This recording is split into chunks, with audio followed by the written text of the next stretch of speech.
Olá pessoal, tudo bem? Somos alunos do curso de Licenciatura Plena em Computação da UAB, do primeiro período do Polo de Nova Serrana. O nome do nosso grupo é Pentacor. Essa atividade é referente à disciplina de Fundamentos de Matemática do professor Antônio Almeida e a nossa tutora é a Jordânia. A atividade proposta é a gravação de uma videoaula sobre o conteúdo de função quadrática, com a aplicação do software GeoGebra. Espero que vocês gostem dessa atividade escolhida. Vamos lá?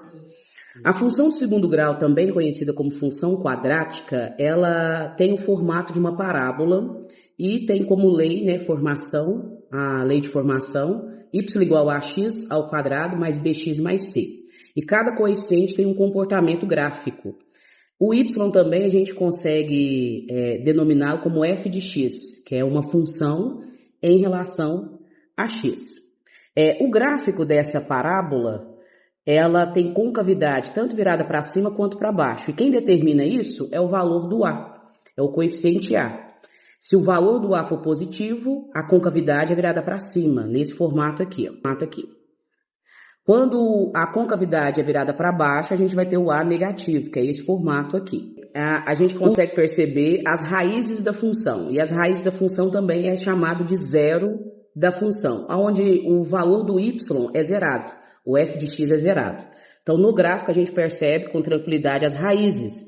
E as raízes, que são esses valores aqui, ó, que tocam o eixo do x, eles são determinados pelo Bhaskara, né? A função, a fórmula de Bhaskara.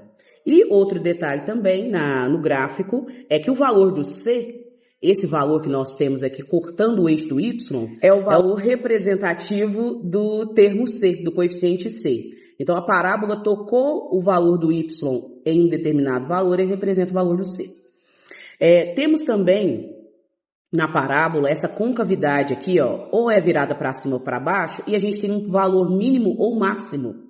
E esse valor mínimo ou máximo é determinado pelo vértice da parábola. E o vértice da parábola segue essa fórmula aí, ó. O x do vértice é menos b sobre 2a, que é o coeficiente b sobre o dobro do a. E o y do vértice é determinado pelo menos delta sobre 4a. Lembrando que o delta, né, é b2 menos 4ac. b ao quadrado menos 4 vezes a vezes c. Outro detalhe também é que se o vértice está com concavidade virada para cima, a gente tem o ponto mínimo da parábola. E se a concavidade é virada para baixo, a gente tem o ponto máximo, que é nesse caso aqui, ó. A gente tem o ponto máximo da parábola. Aqui já no software GeoGebra, eu já ditei aqui a função genérica com a lei de formação, ax ao quadrado mais bx mais c. E a gente vai ver o comportamento do gráfico em relação ao coeficiente A.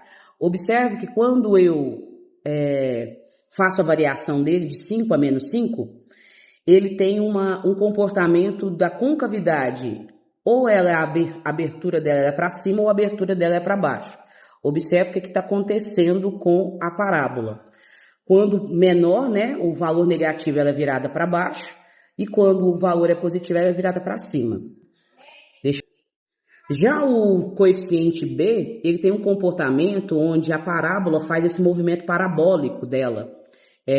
As raízes permanecem e ela faz esse movimento parabólico, onde o valor do B aí, ó, tem esse movimento da parábola tanto para a esquerda quanto para a direita, esse movimento horizontal.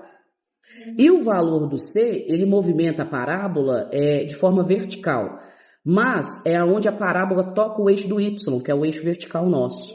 Então, observe esse movimento, que a parábola está subindo verticalmente, né? Tanto para cima quanto para baixo, variando o valor do C aí em 5 ou menos 5, de 5 a menos 5.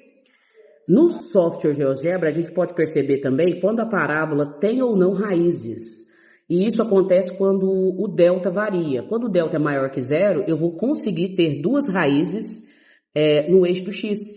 Então, você vai perceber aqui que eu vou colocar o movimento dos três coeficientes ao mesmo tempo. E aí, toda vez que não tocar no eixo do x, quer dizer que não tem raiz. Ou seja, o delta vai ser menor do que zero. Quando o delta toca exatamente, na verdade, quando o gráfico toca exatamente em um ponto no eixo do x, quer dizer que o delta é exatamente igual a zero. E se não toca em nada, ou seja, se a parábola não toca no eixo do X, o delta vai ser menor do que zero. E aí, nesse movimento que você percebe aí, ó, você tem a parábola, a função, nesses três formatos: delta maior, menor e igual a zero. A modelagem de situações reais de função do segundo grau são a trajetória parabólica de objetos lançados, como exemplo, uma bola sendo lançada, e também encontrar o custo mínimo de produção, maximizando lucros e otimizando resultados. Esse foi o nosso trabalho, espero que vocês tenham gostado e obrigada!